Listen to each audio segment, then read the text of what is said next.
Hello! We're excited to show you our native speech capabilities. The Last Light in Hollow Creek. The town of Hollow Creek was small, quiet, and surrounded by thick woods that seemed to whisper whenever the wind blew. Most people who passed through never stayed long. They said the place felt strange, like the air itself carried old secrets. Ethan Carter didn't believe in ghost stories. He had come to Hollow Creek after inheriting an old wooden house from his uncle, a man he barely knew. The house stood at the edge of town near the forest, tall and lonely with faded paint and creaking floors.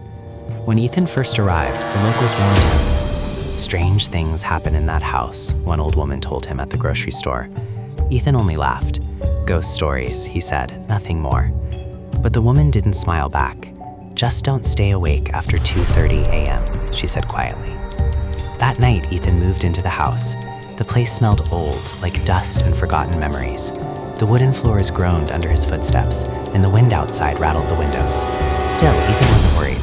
He unpacked a few boxes, made himself some coffee, and sat in the living room scrolling through his phone. The clock on the wall ticked loudly in the silence.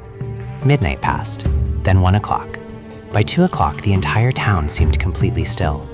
At 2:27 a.m., Ethan began to feel strangely uneasy. The air inside the house suddenly felt colder. He stood up and checked the thermostat. It hadn't changed.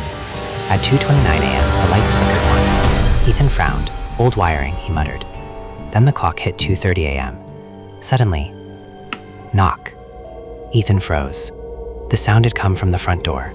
He looked toward the hallway. Knock, knock, knock. 3 slow knocks echoed through the quiet house. Ethan felt a chill run down his spine. "Hello," he called out. No answer.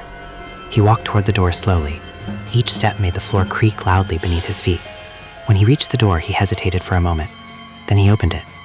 Outside, the night was empty. The road was silent, and the trees swayed gently in the wind. There was no one there. Ethan sighed and shut the door. "Probably kids messing around," he said to himself. He turned around to go back inside, and stopped. The living room light had turned off. Ethan was sure he had left it on. He walked back slowly. "Hello," he said again. Silence. As he entered the living room, the light suddenly flickered back on. Ethan laughed nervously. "Okay, that's weird." Then he heard something behind him. Footsteps. Slow, dragging footsteps coming from the hallway. Ethan turned quickly. "Who's there?" No answer. The hallway was dark, but he could hear it clearly now. Step, drag, step, drag. Something was walking toward him. Ethan grabbed a flashlight from the table and shined it into the hallway. The light revealed nothing. The footsteps stopped. For a moment, everything was silent again. Then the whisper came. "Ethan." His blood ran cold. The voice was soft, almost like the wind, but it had spoken his name clearly. "Who said that?" Ethan demanded. No response. The flashlight flickered